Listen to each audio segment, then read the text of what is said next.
Hallelujah. യേശുവേ സ്തോത്രം, യേശുവേ നന്ദി. വിശുദ്ധ മത്തായിയുടെ സുവിശേഷം 18-ാം അധ്യായം 19-ാം തിരുലിഖിതം.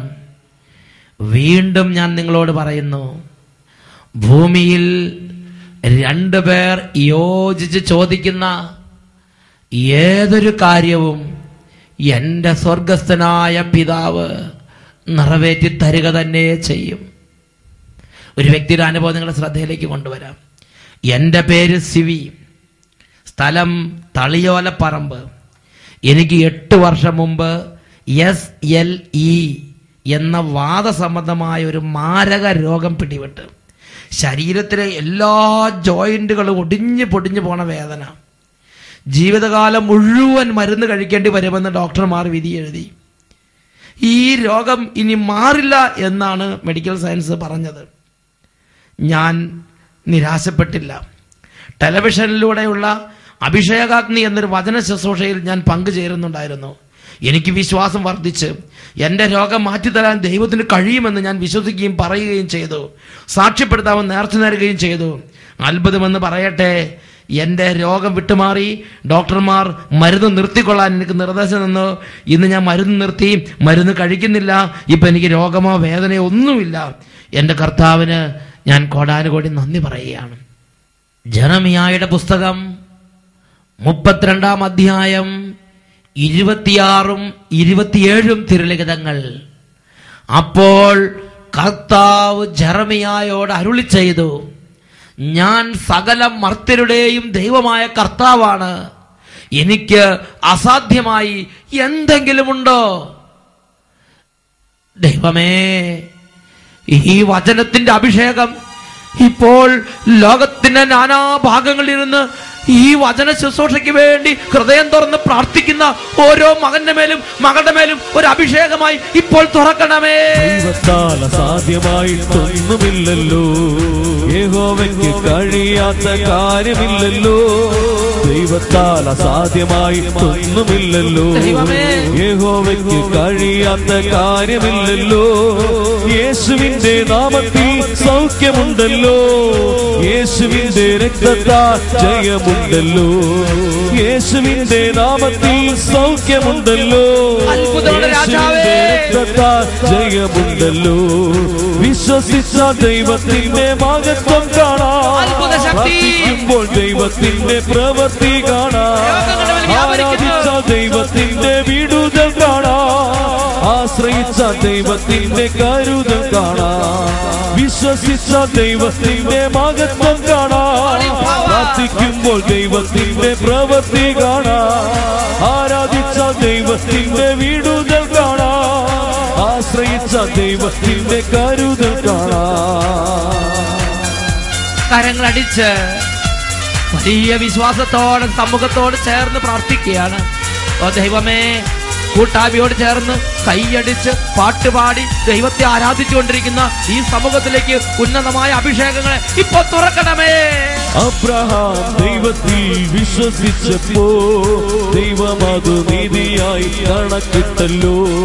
അബ്രഹാം ദൈവത്തിൽ വിശ്വസിച്ചപ്പോ ദൈവം അത് നീതിയായി കണക്കിട്ടല്ലോ. അതിമഹത്തായ പ്രതിഫലം കൊടുത്തു, ബഹുജാതികൾക്കു പിതാവാക്കി തീർത്തല്ലോ. അതിമഹത്തായ പ്രതിഫലം കൊടുത്തു, ബഹുജാതികൾക്കു പിതാവാക്കി തീർത്തല്ലോ.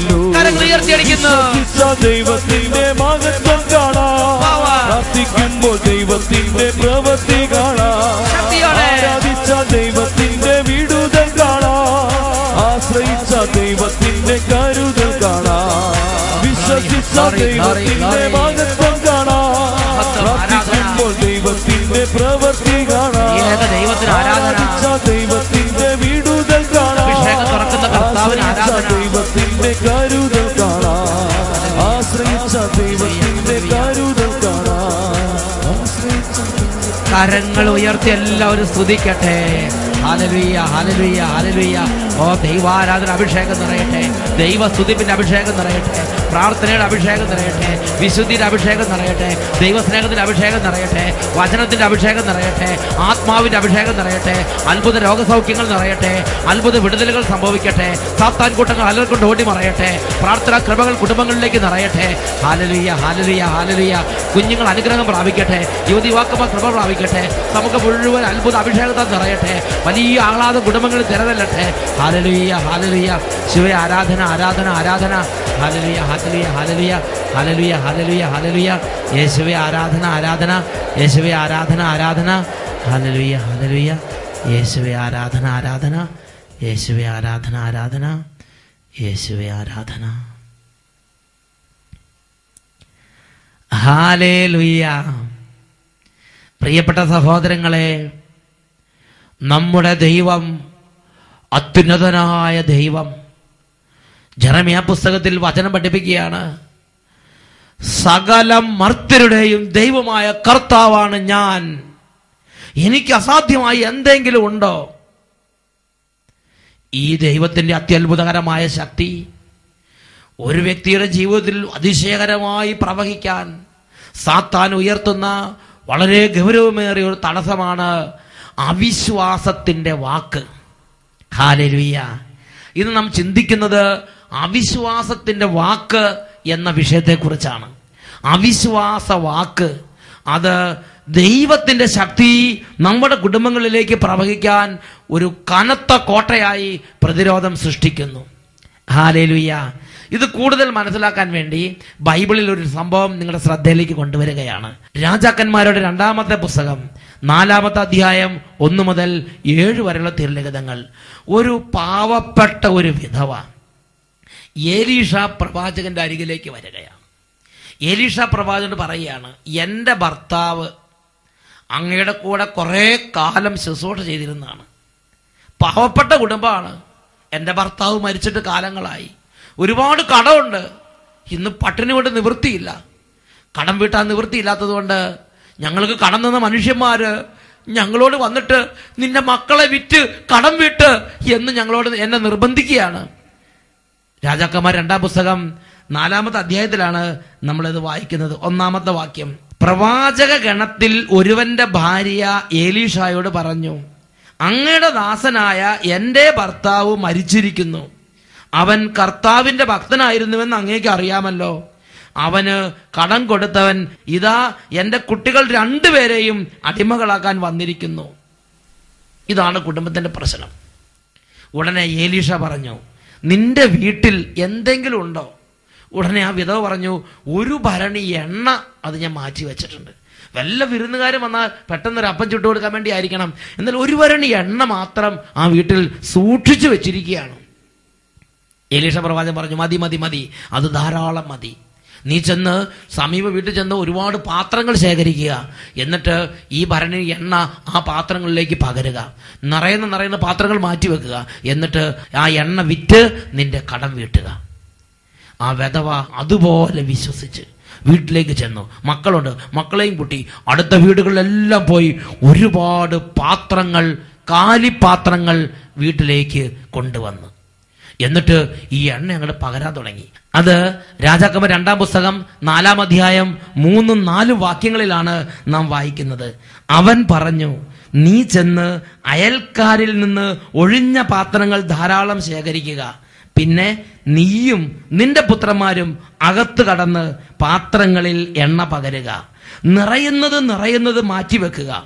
അവൾ വീട്ടിൽ ചെന്ന് പുത്രന്മാരെ അകത്ത് വിളിച്ച് വാതിലടച്ചു. അവൾ പകരുകയും അവർ പാത്രങ്ങൾ എടുത്തു കൊടുക്കുകയും ചെയ്തു. അവൾ പകരുകയും അവർ പാത്രങ്ങൾ എടുത്തു കൊടുക്കുകയും ചെയ്തു. ഒരു ടീം വർക്കാണ് ഇവിടെ, ഒരു ടീം ശുശ്രൂഷയാണിത്. ഇതാ ടീം ലീഡർ വിധവ മുമ്പിൽ നിൽക്കുകയാണ്. ടീം മെമ്പേഴ്സ് 2 പേര്, 2 കുട്ടികളുണ്ട്, അത് സൈഡിൽ നിൽക്കുകയാണ്. ഈ വിധവ പാത്രങ്ങളിലേക്ക് നിറയ്ക്കുമ്പം ഈ കുട്ടികൾ അത് മാറ്റി വെച്ചിട്ട് ആ പാത്രം നിറഞ്ഞുകൊണ്ടിരിക്കുമ്പം അടുത്ത കാലിപാത്രവുമായി വന്ന് നിൽക്കുകയാണ്. ഉടനെ വിധവ അത് മാറ്റി വെച്ചിട്ട് ഈ കാലിപാത്രം വാങ്ങി നിറയ്ക്കും.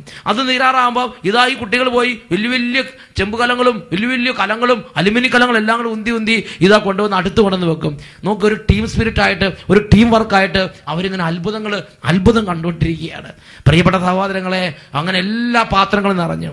എന്നിട്ട് ഈ അമ്മ പറഞ്ഞു, ഈ പാത്രം കൊണ്ടുവാ. ഉടനെ ആ കുട്ടികൾ പറയാണ്, മതി, തീർന്നു, ഇനിയില്ല. നമ്മൾ വായിക്കുന്നത് രാജാക്കന്മാർ 2-ാം പുസ്തകം 4-ാം അധ്യായം 6-ാം വാക്യത്തിലാണ്. പാത്രങ്ങൾ നിറഞ്ഞപ്പോൾ അവൾ പുത്രന്മാരോട് ഇനിയും കൊണ്ടുവരിക എന്ന് പറഞ്ഞു. ഇനി പാത്രമില്ല എന്ന് അവൻ മറുപടി പറഞ്ഞു. എണ്ണയുടെ ഒഴുക്ക് നിലച്ച്. ആ അത്ഭുതം അവിടെ നിന്ന്. പ്രിയപ്പെട്ട സഹോദരങ്ങളെ, ഒരു ടീം വർക്കായിട്ട്, ഒരു ടീമായി കർത്താവിന്റെ വേല ചെയ്യുമ്പോൾ, ഒരു കുടുംബം ഒന്നിച്ചിരുന്ന് പ്രാർത്ഥിക്കുമ്പോൾ, ഒരു കുടുംബം ഒന്നിച്ചിരുന്ന് പ്രവർത്തിക്കുമ്പോൾ ദൈവത്തിന്റെ വലിയ മഹത്വം കാണാൻ ടീം ഒരുമിച്ച് വിശ്വാസത്തോടെ പോരാടണം, വിശ്വാസത്തോടെ കാണണം, വിശ്വാസത്തോടെ പറയണം. ടീമിൽ 1-2 പേര് നെഗറ്റീവ് കാര്യങ്ങൾ പറഞ്ഞാൽ അവിടെ ദൈവത്തിന്റെ ശക്തിയുടെ പ്രവാഹം ബ്ലോക്കാക്കുകയാണത്. നെഗറ്റീവ്, മതി, തീർന്നു, ഇല്ല, ഇത്രയൊക്കെ ഞങ്ങളെ കൊണ്ട് പറ്റുള്ളൂ, ഇങ്ങനെയൊക്കെ പറയുന്നതോടുകൂടെ ദൈവകൃപയുടെ പ്രവാഹം അവിടെ നിലയ്ക്കുകയാണ്. അച്ഛൻ സെഗിയോൻ ധ്യാന കേന്ദ്രത്തിൽ പ്രത്യേകം ശ്രദ്ധിച്ചിട്ടുള്ള സംഗതിയുണ്ട്. സെഗിയോൻ ധ്യാനകേന്ദ്രത്തിൽ അനേകം പേര് അവര് എന്ത് കാര്യം പരിശുദ്ധാത്മാവ് ഒരു പ്രേരണ തരുമ്പോൾ അത് ടീമിലേക്ക് പറയുമ്പോൾ ശരി നമുക്ക് ഉടനെ നടപ്പാക്കാം. ടെലിവിഷനിൽ ശിശുവോട് പറഞ്ഞു, ശരി നമുക്ക് ഉടനെ നടപ്പാക്കാം. ഇതാ ഒരു പുതിയ മിനിസ്ട്രി ആരംഭിക്കാന്ന് പറഞ്ഞു, ശരി ഉടനെ നടപ്പാക്കാം. അങ്ങനെ എന്ത് കാര്യം പരിശുദ്ധാത്മാവ് പ്രേരണ തന്നാലും അത് പറയുമ്പോൾ ശരി നമുക്ക് നടപ്പാക്കാം, നമുക്ക് പറ്റും. അങ്ങനെയുള്ള വിശ്വാസ കൃപയുടെ വീരന്മാരുണ്ട്. എന്നാൽ വേറെ ചില അച്ഛൻ കണ്ടിരിക്കുന്നത് എന്ത് കാര്യം പറയുമ്പോഴും ഇത് നടക്കുവോ, അതിനുള്ള കഴിവ് നമുക്കുണ്ടോ, ഇപ്പൊ വേണോ, അത് കുറച്ച് കഴിഞ്ഞ് 1 വർഷം കഴിഞ്ഞിട്ട് മതിയോ, ഇങ്ങനെയുള്ള സംശയത്തിന്റെ വാക്ക്, അവിശ്വാസത്തിന്റെ വാക്ക്, മടുപ്പിന്റെ വാക്ക്, ഇത് ദൈവകൃപയെ ബ്ലോക്ക് ചെയ്യുന്നു, ഇത് ദൈവകൃപയെ തടസ്സപ്പെടുത്തുന്നു. ഹല്ലേലൂയ. അതുകൊണ്ട് യേശുവിന്റെ ജീവിതത്തിൽ ഞാൻ കണ്ടിട്ടുള്ള ഒരു പ്രത്യേക പ്രതിഭാസം, വളരെ ഉന്നതമായ കാര്യങ്ങളും പുതിയ കാര്യങ്ങളും സംഭവിക്കുമ്പോൾ, ഇതുവരെ ലോകം കണ്ടിട്ടില്ലാത്ത വലിയ അത്ഭുതങ്ങൾ ചെയ്യാൻ വേണ്ടി യേശു പോകുമ്പോൾ എല്ലാ ശിഷ്യന്മാരെ യേശു കൂടെ കൊണ്ടുവരുന്നില്ല. 1, 2, 3 ശിഷ്യന്മാരെ മാത്രം കൂടെ കൊണ്ടുവരുന്നു. ഒരുപക്ഷെ അവരുടെ പ്രത്യേകത ഈ വിശ്വാസ കൃപ കൊണ്ട് നിറഞ്ഞ് അവിശ്വാസം പറയുന്നില്ലെന്നൊരു പ്രത്യേകത ആയിരുന്നിരിക്കാം. എന്തായാലും ശരി, 12 പേരെയും വലിയ വലിയ കാര്യങ്ങൾ ചെയ്യുമ്പോൾ ഈശോ കൂടെ കൊണ്ടുപോകുന്നത് കാണുന്നില്ല. പത്രോസ്, യാക്കോബ്, യോഹന്നാൻ എന്നിവരെ മാത്രം കൂട്ടിക്കൊണ്ട് അവനൊരു മലയിലേക്ക് പോയി. പല കാര്യങ്ങളിലും ഇവരെ മാത്രം കൂട്ടിക്കൊണ്ട് പോകുന്ന രംഗമാണ് ബൈബിളിൽ കാണുന്നത്. അവിശ്വാസത്തിന്റെ വാക്ക്, വളരെ കഠിനമായി ദ്രോഹം നമ്മുടെ അവിശ്വാസ ജീവിതത്തിൽ, ആത്മീയ അഭിവൃദ്ധിയിൽ, ദൈവത്തിന് അനുഗ്രഹം കൊണ്ടുവരുന്ന കാര്യത്തിൽ വളരെ കഠിനമായി ദ്രോഹം ചെയ്യുന്ന ഒരു തിന്മയാണ് അവിശ്വാസത്തിന്റെ വാക്ക്. വിശുദ്ധ ലിഖിതത്തിൽ മത്തായിയുടെ സുവിശേഷം 13-ാം അധ്യായത്തിൽ 58-ാം തിരുലിഖിതം, യേശു സ്വന്തം പട്ടണമായ, സ്വന്തം സ്ഥലമായ നസറത്തിലേക്ക് വന്നു. അപ്പോൾ അവിടെ ഉണ്ടായിരുന്നവർക്ക് യേശുവിനെ കുറിച്ച് ചില അവിശ്വാസം. ഇവൻ ആ തച്ചന്റെ മകനല്ലേ, ഇവൻ ആ മേരിയുടെ ജോസഫിന്റെ മകനല്ലേ, ഇവനെ നമുക്കറിയാലോ, ഇവൻ എന്ത് കഴിവുണ്ടെന്ന, ഇങ്ങനെ യേശുവിനെ കുറിച്ച് അവർ ദുഷിച്ച് പറയുക. ബൈബിൾ പഠിപ്പിച്ചിരിക്കുകയാണ്, അവരുടെ അവിശ്വാസം നിമിത്തം അവൻ അവിടെ അധികം അത്ഭുതങ്ങൾ പ്രവർത്തിച്ചില്ല. അവരുടെ അവിശ്വാസങ്ങൾ നിമിത്തം അവൻ അവിടെ അധികം അത്ഭുതങ്ങൾ പ്രവർത്തിച്ചില്ല. എന്താ അവരുടെ അവിശ്വാസം? വിശുദ്ധ മത്തായിയുടെ സുവിശേഷം 13-ാം അധ്യായം 55-ാം വാക്യത്തിലുണ്ട്, ഇവൻ ആ തച്ചന്റെ മകനല്ലേ, മറിയമല്ലേ ഇവന്റെ അമ്മ, യാക്കോബ്, ജോസഫ്, ശിമയോൻ, യൂദാസ് എന്നിവരല്ലേ ഇവന്റെ സഹോദരന്മാർ, ഇവന്റെ സഹോദരിമാരെല്ലാം നമ്മുടെ കൂട്ടത്തിൽ തന്നെ ഉണ്ടല്ലോ, പിന്നെ ഇവൻ ഇതല്ല ഇവിടെ നിന്ന്. ഇങ്ങനെയുള്ള ഓരോ അവിശ്വാസ വാക്കുകള് ശവത്തിൽ നിന്ന് പുഴു വരണോലെ ഇവരുടെ വായിൽ നിന്ന് വന്നുകൊണ്ടിരുന്നു. ബൈബിൾ പഠിപ്പിക്കുകയാണ്, സ്വന്തം പട്ടണമായ, സ്വന്തം നഗരമായ, സ്വന്തം സ്ഥലമായ നസ്രത്തിൽ അധികം അത്ഭുതങ്ങൾ പ്രവർത്തിച്ചില്ല. മത്തായിയുടെ സുവിശേഷം 13:58, അവരുടെ അവിശ്വാസം നിമിത്തം അവൻ അവിടെ അധികം അത്ഭുതങ്ങൾ പ്രവർത്തിച്ചില്ല. ഹല്ലേലൂയ. വിശുദ്ധ മത്തായിയുടെ സുവിശേഷം 8-ാം അധ്യായം, അവിടെ 5 മുതലുള്ള തിരുലിഖിതം നമ്മൾ കാണുന്നുണ്ട്. ഒരു ശതാധിപൻ യേശുവിന്റെ അടുത്തേക്ക് വന്നു. യേശു കഫർനഹൂമിൽ പ്രവേശിച്ചപ്പോൾ ഒരു ശതാധിപൻ വന്ന് അവനോട് കേണപേക്ഷിച്ചു, ഗുരോ, എന്റെ ഭൃത്യൻ തളർവാദം പിടിപെട്ട് കഠിന വേദന സഹിച്ച് വീട്ടിൽ കിടക്കുന്നു. യേശു പറഞ്ഞു, ഞാൻ വന്ന് അവനെ സുഖപ്പെടുത്താം. ഉടനെ ശതാധിപൻ യേശുവിനോട് പറയാണ്, ഗുരോ, അങ്ങ് എന്റെ ഭവനത്തിൽ പ്രവേശിക്കാനുള്ള യോഗ്യത എനിക്കില്ല. അങ്ങൊരു വാക്ക് മാത്രം അരുളി ചെയ്താൽ മതി, എന്റെ ഭക്തൻ സുഖം പ്രാപിക്കും. ഇവന്റെ വിശ്വാസം കണ്ട് യേശു വിസ്മയഭരിതനായി. വിശുദ്ധ മത്തായിയുടെ സുവിശേഷം 8-ാം അധ്യായം 10-ാം വാക്യം, തന്നെ അനുഗമിച്ചിരുന്നവരെ നോക്കി യേശു പറഞ്ഞു, ഇസ്രായേലിൽ പോലും ഇതുപോലൊരു വിശ്വാസം ഞാൻ കണ്ടിട്ടില്ലല്ലോ. എന്നിട്ട് ആ ശതാധിപനോട് യേശു പറഞ്ഞു, വിശുദ്ധ മത്തായിയുടെ സുവിശേഷം 8-ാം അധ്യായം 13-ാം തിരുലിഖിതം, നീ പോയിക്കൊള്ളുക, നിന്റെ വിശ്വാസം പോലെ നിനക്ക് ഭവിക്കും. തൽക്ഷണം ഭൃത്യൻ ഭവനത്തിൽ സുഖം പ്രാപിച്ച്. നോക്ക്, വിശ്വാസത്തിന്റെ വാക്കുകൾ തന്നെ പറഞ്ഞിരുന്ന ശതാധിപൻ ഒരു അവിശ്വാസം പോലും പറഞ്ഞില്ല. അവന്റെ ഉള്ളിൽ നിറയെ വിശ്വാസമായിരുന്നു. അവൻ വിശ്വാസത്തിന്റെ വാക്ക് പറഞ്ഞു. അവൻ പറഞ്ഞു, യേശുവേ, അങ്ങ് വരേണ്ട ആവശ്യമില്ല, അങ്ങ് ഇവിടുന്ന് ഒരു വാക്ക് പറഞ്ഞാൽ മതി, എന്റെ ഭൃത്യൻ സുഖം പ്രാപിക്കും. അവൻ എന്ത് പറഞ്ഞോ അതുപോലെ സംഭവിച്ച്. നമ്മുടെ അനേകരുടെ ജീവിതത്തിൽ ദൈവത്തിന്റെ വലിയ അത്ഭുതങ്ങൾ പ്രവഹിക്കാത്തതിന്റെ ഒരു കാരണം അവിശ്വാസ ചിന്ത, അവിശ്വാസ വാക്ക്. ഇത് നടക്കുമോ, ഇത് ശരിയാവുമോ, ഇതെങ്ങനെ നടക്കും, ഇതെങ്ങനെ ശരിയാവും, പിന്നെ എങ്ങാനും നടക്കുമായിരിക്കും, അടുത്ത തലമുറയിലൊക്കെ സംഭവിക്കുമായിരിക്കും. ഇങ്ങനെ ഓരോ വാക്ക്, നെഗറ്റീവ് വാക്കുകൾ, അവിശ്വാസ വാക്കുകൾ ഇതെന്റെയും നിങ്ങളുടെ ആത്മീയ ജീവിതത്തിൽ കനത്ത പ്രഹരമേൽപ്പിക്കുന്നു എന്ന് ഞാനും നിങ്ങൾ തിരിച്ചറിയണം. അവിശ്വാസ വാക്ക് ഉപേക്ഷിക്കണം. ഈ നിമിഷങ്ങളിൽ നമുക്ക് ദൈവസന്നിധിയിൽ വലിയ വിശ്വാസക്രമ തുറക്കപ്പെടാൻ വേണ്ടി 2 കരങ്ങൾ ഉയർത്തി എഴുന്നേറ്റ് നിന്ന് എല്ലാവരും എഴുന്നേറ്റ് നിന്ന് കരങ്ങൾ ഉയർത്തി സ്തുതിക്കട്ടെ. Hallelujah, hallelujah. ഓ ദൈവമേ, വിശ്വാസത്തിന്റെ അത്ഭുതങ്ങൾ, വിശ്വാസത്തിന്റെ അതിശയങ്ങൾ കാണാൻ തക്കവണ്ണം വിശ്വാസ കണ്ണുകളെ തുറക്കണമേ. വിശ്വസിച്ച ദൈവത്തിന്റെ മഹത്വം കാണാം, പ്രാർത്ഥിക്കുമ്പോൾ ദൈവത്തിന്റെ പ്രവൃത്തി കാണാം, ആരാധിച്ച ദൈവത്തിന്റെ വിടുതൽ കാണാം, ദൈവത്തിന്റെ കരുതൽ കാണാം, വിശ്വസിച്ച ദൈവത്തിന്റെ മഹത്വം കാണാം, പ്രാർത്ഥിക്കുമ്പോൾ ദൈവത്തിന്റെ പ്രവൃത്തി കാണാം, ആരാധിച്ച ദൈവത്തിന്റെ വിടുതൽ കാണാം, ദൈവത്തിന്റെ കരുതൽ കാണാം. അബ്രഹാം ദൈവത്തിൽ വിശ്വസിച്ചപ്പോൾ ദൈവമതു നീതിയായി കണക്കിട്ടല്ലോ.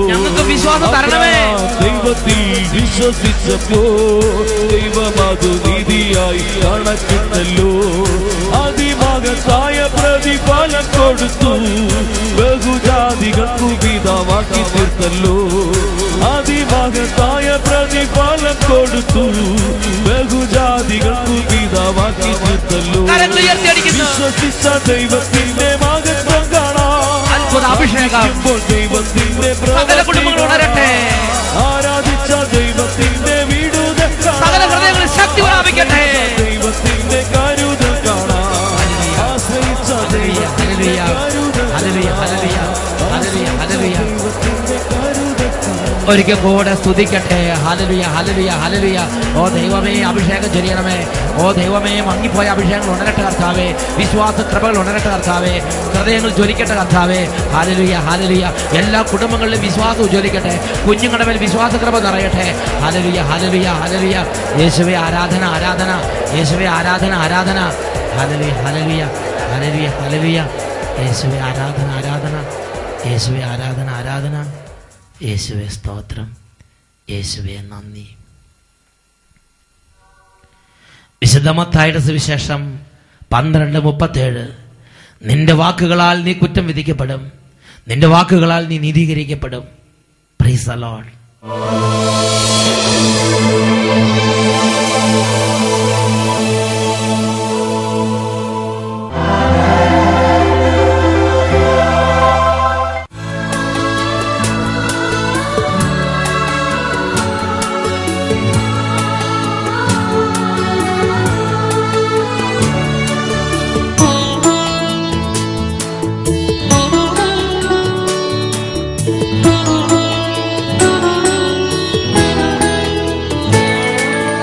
അപ്പത്തിൻ രൂപത്തിൽ എന്നിൽ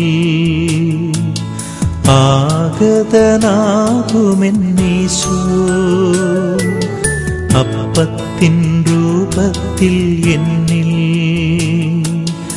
ആഗതനാകുമെന്നീശോ. അണയേണമേ എൻ്റെ ഉള്ളിൽ, അതുമാത്രം ഞാൻ കൊതിപ്പൂ. അണയേണമേ എൻ്റെ ഉള്ളിൽ, അതുമാത്രം ഞാൻ കൊതിപ്പൂ.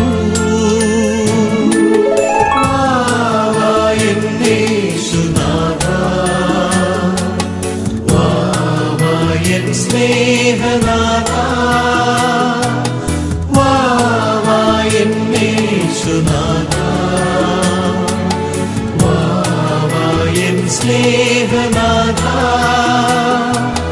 വന്നു വസിച്ചിടുകെന്നിൽ നിൻ സ്നേഹമെന്നിൽ നിറയ്ക്കൂ. നിയമാവർത്തന പുസ്തകം 7-ാം അധ്യായം 15-ാം തിരുലിഖിതം. കർത്താവ് നിങ്ങളുടെ ഇടയിൽ നിന്ന് എല്ലാ രോഗങ്ങളും നീക്കിക്കളയും. 2 കരങ്ങളും കർത്താവിലേക്ക് ഉയർത്തി ഈ നിമിഷം എല്ലാവരും കർത്താവിന്റെ നാമത്തെ വിളിച്ചപേക്ഷിക്കട്ടെ. യേശുവേ യേശുവേ യേശുവേ എന്ന് എല്ലാവരും ഉറക്കെ വിളിക്കട്ടെ. കരങ്ങൾ ഉയർത്തി സ്വരമുയർത്തി ഉറക്കെ വിളിക്കുന്നു, യേശുവേ യേശുവേ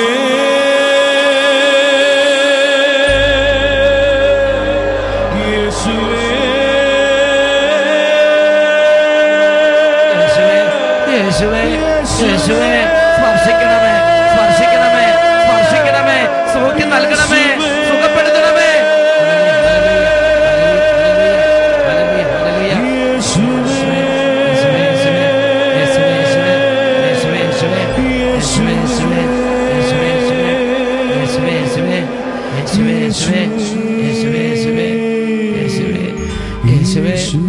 യേശുവേ യേശുവേ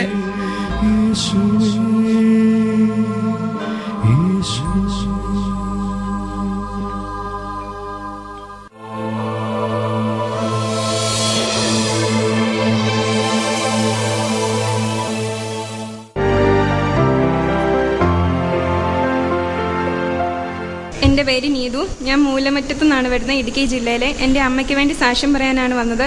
എൻ്റെ അമ്മയുടെ വയറ്റിൽ 7 വർഷത്തോളമായി ഒരു മുഴയുണ്ടായിരുന്നു. അപ്പോൾ അതെടുത്ത് ഓപ്പറേഷൻ ചെയ്ത് കഴിഞ്ഞപ്പോൾ ഡോക്ടർ പറഞ്ഞത് ക്യാൻസറാണ്.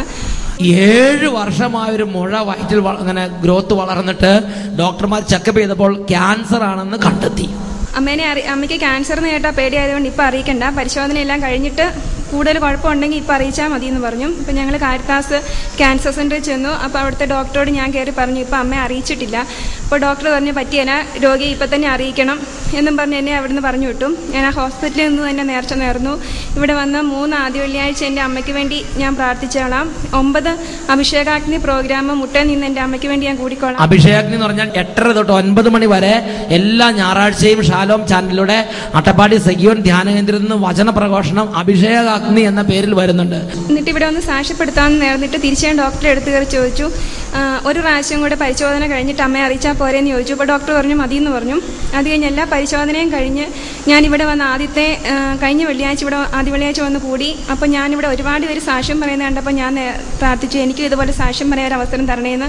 അത് കഴിഞ്ഞ് വീട്ടിൽ ചെന്ന് 3ാമത്തെ അഭിഷേകാഗ്നി ഞാൻ കൂടിക്കഴിഞ്ഞ് 2 ദിവസം കഴിഞ്ഞ് രാത്രി ഡോക്ടർ എന്നെ വിളിച്ചു പറഞ്ഞു, ശരീരത്തായി എടുത്ത മുഴയെ പോലും ക്യാൻസറിൻ്റെതായ യാതൊന്നുമില്ല, കീമോയോ റേഡിയേഷനോ ഒരു മരുന്നും വേണ്ടാന്ന് പറഞ്ഞു.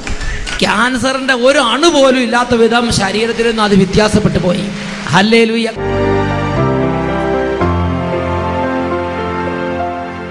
എൻ്റെ പേര് ജോളി. ഞാൻ ഭരണങ്ങാനത്തു നിന്നും വരുന്നു. 2010 ഡിസംബറിലെ ബൈബിൾ കൺവെൻഷൻ വട്ടായി അച്ഛൻ്റെതായിരുന്നു. ആ 5 ദിവസത്തെ ധ്യാനം കൂടാൻ എനിക്ക് അവസരം കിട്ടി. അവിടെ വെച്ച് 40 വർഷമായി എൻ്റെ പെടലി ഒരു വശത്തേക്ക് തിരിക്കത്തില്ലായിരുന്നു.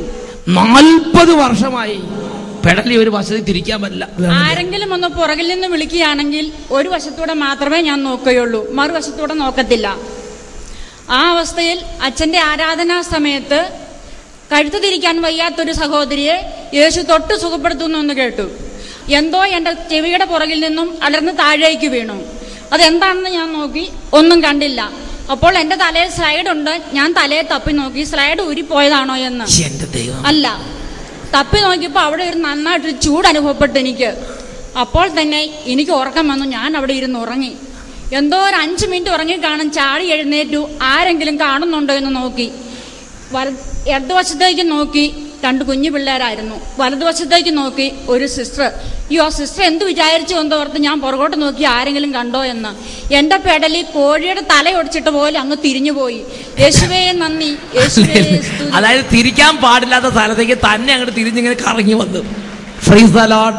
പ്രിയപ്പെട്ട സഹോദരങ്ങളെ, 40 വർഷമായിട്ടുള്ള ഒരു ദുർപീഡയാണെന്ന് ഓർക്കണം.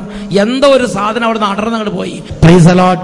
2000 വർഷങ്ങൾക്ക് മുമ്പ് പ്രവർത്തിച്ച അതേ യേശു ക്രിസ്തു ഇന്നും യേശുവിന്റെ നാമത്തിൽ ജനം ഒരുമിച്ച് കൂടുമ്പോൾ അവരുടെ മധ്യ പ്രവർത്തിക്കുകയാണ്. കരങ്ങൾ ഉയർത്തിയടിച്ച് പെരുമഴ പോൽ അത്ഭുതങ്ങൾ ചൊരിയുന്ന യേശുവിനെ ആരാധിക്കട്ടെ. പെരുമഴ പോൽ പെയ്യുന്നു, അത്ഭുതം വിടുതലും ഈ ജനതയിൽ. പെരുമഴ പോൽ പെയ്യുന്നു, അത്ഭുതം വിടുതലും ഈ ജനതയിൽ. രണ്ട് കരങ്ങൾ ഉയർത്തി വീശി. പെരുമഴ പോൽ പെയ്യുന്നു, വേഗത്തിൽ വീശി. അത്ഭുതം വിടുതലും ഈ ജനതയിൽ.